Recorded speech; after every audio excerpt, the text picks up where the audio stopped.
Deutéronome 21.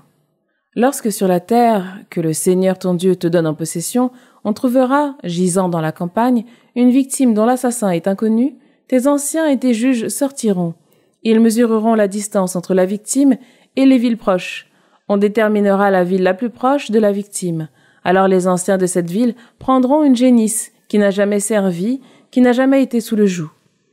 Ils la feront descendre vers un torrent intarissable, dans un endroit ni labouré ni ensemencé. Et là, dans le torrent, ils briseront la nuque de la génisse. Alors s'avanceront les prêtres, fils de Lévi, car c'est eux que le Seigneur ton Dieu a choisis pour le servir et bénir en son nom. C'est sur leur déclaration que se règle tout litige et tout échange de coups. Puis tous les anciens de cette ville qui se sont approchés de la victime se laveront les mains au-dessus de la génisse dont la nuque a été brisée dans le torrent. Et ils déclareront: nos mains n'ont pas répandu le sang de cet homme, et nos yeux n'ont rien vu. Absous, ô Seigneur, ton peuple Israël que tu as racheté.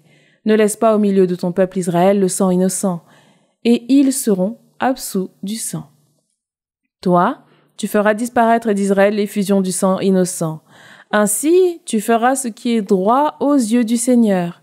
Lorsque tu partiras en guerre contre des ennemis, et que le Seigneur ton Dieu les aura livrés entre tes mains, il t'arrivera de faire des prisonniers. Peut-être remarqueras-tu, parmi les captives, une femme de belle apparence, dont tu t'éprendras.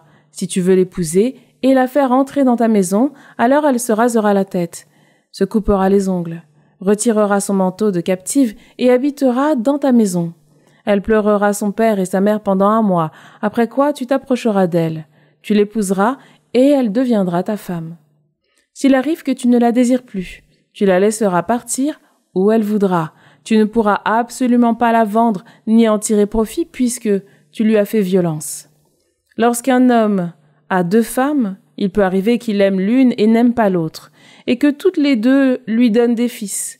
Si l'aîné est le fils de la femme qu'il n'aime pas, le jour où cet homme partagera son héritage entre ses fils, il ne pourra pas traiter comme un premier-né le fils de la femme qu'il aime, au détriment de l'aîné, fils de la femme qu'il n'aime pas.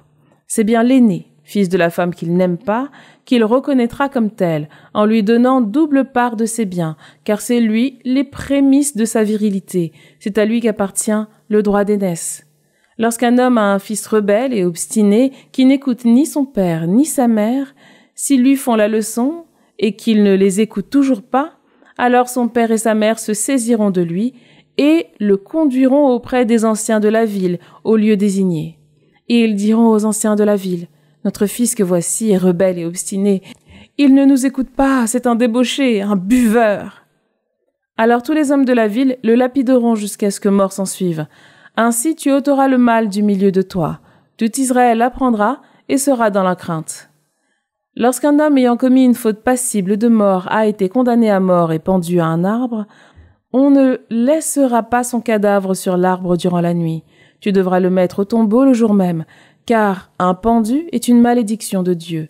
Ainsi tu ne rendras pas impur le sol que le Seigneur ton Dieu te donne en héritage.